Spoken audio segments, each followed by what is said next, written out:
Je voulais juste entrer pour balayer. Je ne m'attendais pas à résoudre par hasard un problème qui bloquait une entreprise cotée en bourse valant des milliards. Mais les actionnaires ont cru que je faisais n'importe quoi. Ils ont même dit qu'il fallait me mettre dehors. Mais c'est à ce moment-là que l'action en chute a soudain commencé à remonter. En voyant ça, tout le monde était stupéfait. Quelques minutes plus tard, les centaines de milliards perdus ont été récupérés. Le PDG s'est précipité vers moi et m'a demandé comment j'avais fait, mais je n'ai pas répondu directement. J'ai simplement fait une demande, que le projet médical soit confié à mon mari. Après avoir dit cela, je suis partie sans me retourner. Le PDG a regardé ma silhouette s'éloigner, avec une expression compliquée dans les yeux. La seconde suivante, il a donné l'ordre immédiatement de confier le projet à mon mari. Puis il m'a suivi en courant. Pendant ce temps-là, je me tenais seule devant le bureau de l'état civil. Aujourd'hui, c'est notre 3e anniversaire de mariage. Mon mari et moi avions rendez-vous ici. Je pensais naïvement qu'il me préparait une surprise. C'est alors qu'une voiture de luxe de plusieurs millions est arrivée. Le PDG en est descendu et s'est dirigé vers moi. Il m'a présenté son identité et m'a dit qu'il était le PDG du groupe, qu'il cherchait une épouse contractuelle et que si je faisais semblant d'être sa femme pendant 3 ans, il me paierait 1 million par mois. Plus il parlait, plus il semblait sérieux. J'ai dû l'interrompre rapidement et lui dire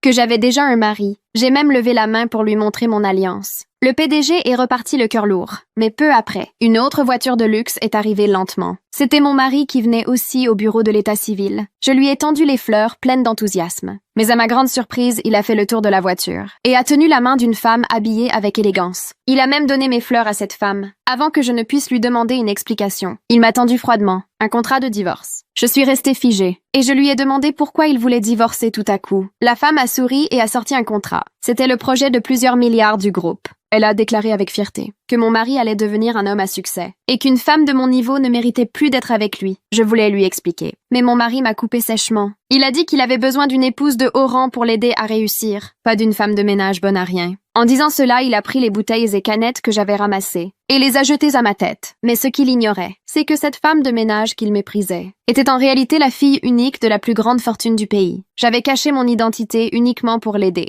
pour qu'il transforme son petit atelier au bord de la faillite en l'entreprise qu'il avait aujourd'hui. Mais lui croyait que tout venait de son propre talent. J'ai enfin vu son vrai visage. Alors j'ai signé le contrat de divorce sans hésiter. J'ai enlevé un à un les vêtements bon marché que je portais. Et enfin, j'ai retiré cette alliance qui était la seule chose de valeur sur moi. Je l'ai jetée froidement à son visage. Il est immédiatement entré dans une colère noire et a levé la main pour me frapper. Mais soudain, le PDG a surgi.